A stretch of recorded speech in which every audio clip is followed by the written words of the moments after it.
Okay, how much for the arm? Oh, I'll get that arm. Sometimes you need to give your friend a helping hand. But the characters of Marvel take this a bit too literally. Just like dead parents and science gone wrong, comic characters that lose limbs are fairly common. Sometimes they get them back, sometimes they don't. No one is cutting off their arm for a role these days, but in homage to the Star Wars saga, Phase 2 of the MCU ensured at least one hand loss per film, and it extends quite a bit just beyond that. So let's do a recap of some of the characters who drew the short straw in the arm department. Is choosing Thor slightly cheating? Yes, but it really shocked us for a moment when it happened, till we remembered illusions are part of Loki's whole deal, and then that was that. It was good enough to fool Malekith, and that's what we need. The God of Thunder's hand being cut off by his own adoptive brother right after it seemed like they were getting along, too. Thor and Loki's banter was certainly the highlight of Thor the Dark World, so this clever plan and culmination of their new sense of teamwork is a noteworthy moment. Some good misdirection, some sleight of hand, as it were. Loki then pulled a good show of dying for the second time. Falling into a void is sort of dying. No long-term consequences to this loss, but still an arm and hand was reduced to a stump for a brief time. Either way, great show from the two of them. It's still not as good as Get Help, though. You can't beat that. Man, I wish they would have used Get Help against Malekith instead. Wouldn't that have been awesome? Growing a limb back is a power that no one considers until they need it, and many hope to never require such a power. But in the lives of heroes and villains, it's bound to come up. So the self-proclaimed Mandarin wasn't likely considering the exact situation where Tony Stark would manage to disarm him so violently. Lucky for Dr. Killian, his fancy extremist abilities included regrow features among many other things, though it certainly seems painful to do. The extremist was the reason Killian was able to heal many of his previous disabilities, as the healing factor was the primary goal. The fire-breathing and human weapon stuff came as a fun after effect. So regrowing a lost limb isn't a far-out stretch in terms of what the creation is meant to do. A bit of irony comes his way in the end, as a dismembered arm ends up being his undoing, with Pepper Potts wielding a repulsor limb to blast Killian into the ground before a final detonation downed him for good.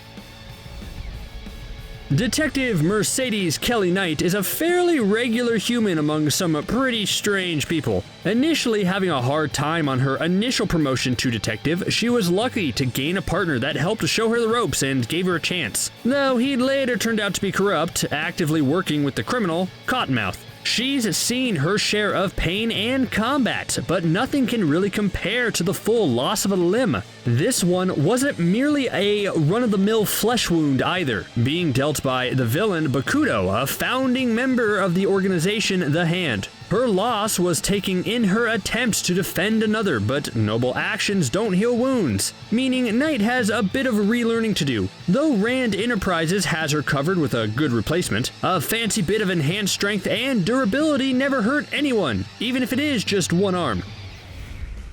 Nebula is debatably more cybernetic than organic at this point, with the majority of her body swapped for robotic replacements and enhancements. Not something that was fully her choice though, but certainly affected her worldview and her unfortunate relations with Thanos and her adoptive sister Gamora. Many pieces of Nebula have clearly been lost, long before we met her in Guardians of the Galaxy, so we can't be exactly sure how Nebula lost her original hand. Most likely in a Thanos-related situation though. What we do know, however, is how that replacement hand got lost. Nebula took it off herself, in fact. Not a usual source of limb loss to be self-inflicted, but there's a first time for everything, and it's not like it was just for fun either, since she removed it in order to escape the Battle of Xandar. Well, more so to escape Gamora, but those are semantics. With her hand embedded in a spike, she removed it, seemingly expecting to fall hard onto the planet's surface. Luck would have it she landed on a Ravager's ship and made her getaway. Could have been worse. Next we see her, she has a new hand. Clearly, it wasn't too much of an inconvenience.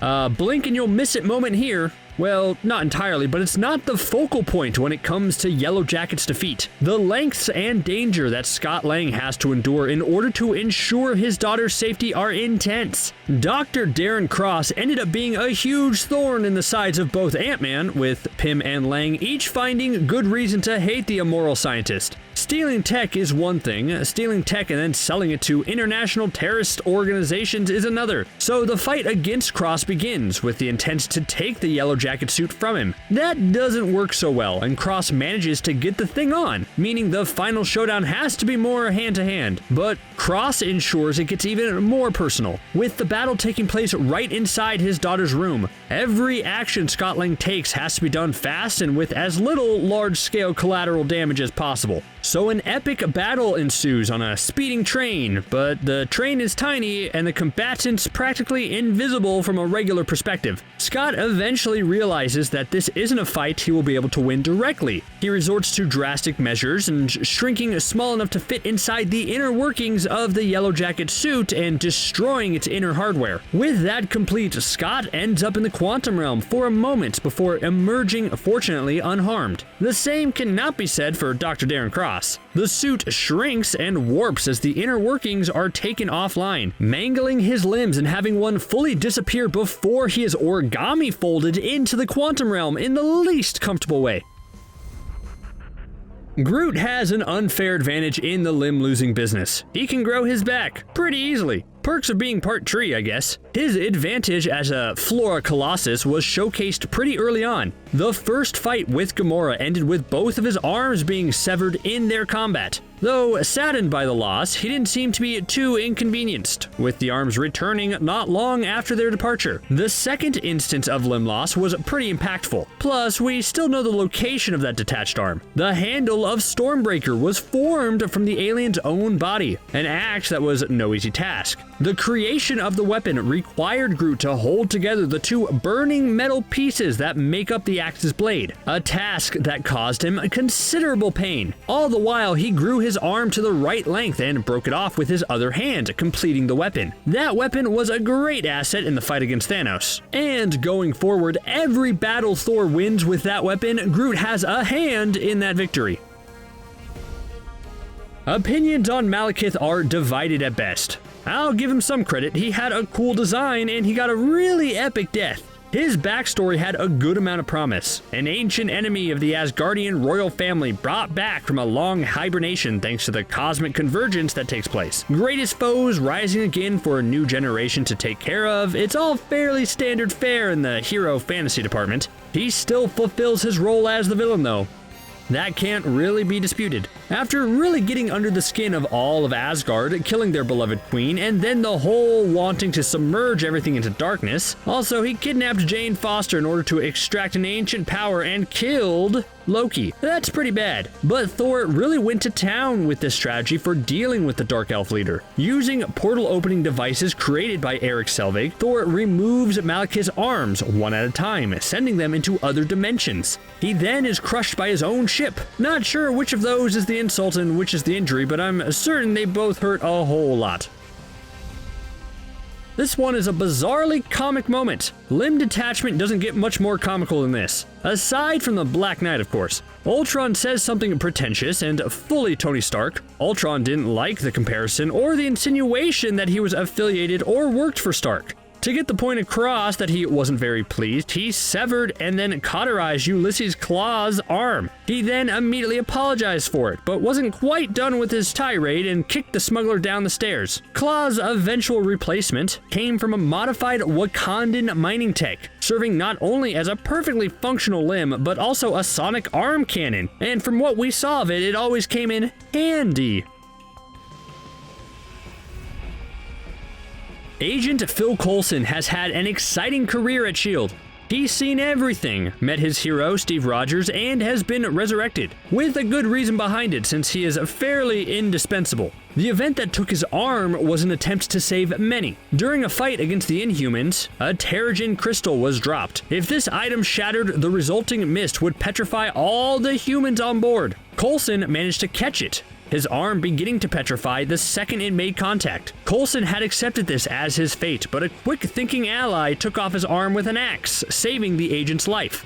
The replacement hand ended up having some sweet benefits, including an energy shield very similar to the one wielded by the Star-Spangled Hero, so not too bad of a trade-off in the end. Bucky, oh boy, he's been through the ringer. Barnes lost his arm in a partially off-screen manner, dropping into an icy river moments before Steve Rogers would have reached him. This loss had a massive effect on the future of Captain America, but he couldn't anticipate the circumstances that his longtime friend would have to endure. That drop down from great heights didn't kill him only due to the experimentation of Hydra, but his arm was separated due to the severe impact. After a brief drag through the snow in order to make it to a Hydra facility, he would then receive his first robotic replacement, though that required having the remains of the limb fully removed in order to incorporate the prosthetic. Strong, shiny, with a very recognizable red star emblazoned on it, that arm would later be destroyed by Iron Man during Civil War, replaced by one crafted by Shuri, which then got dusted, and then revived. So he's lost an arm a good number of times, but he's still hanging on. In this post-blip world, there is a chance that he may lose it again. His adventures with the Falcon may have something to do with the further damages. Overall, this may have been the worst period of Bucky's life, but it has shaped him now as a new hero in the modern age. Plus, that silver arm is pretty iconic now, a calling card for the Winter Soldier. And that's everyone for today. I know we missed a few more characters who need a hand, but they will have to wait for another video, or just make do with whatever fancy Stark Tech or Shield-made replacement that they receive. Anyway, till next time, remember, keep your arms and legs inside of the ride at all times. Peace.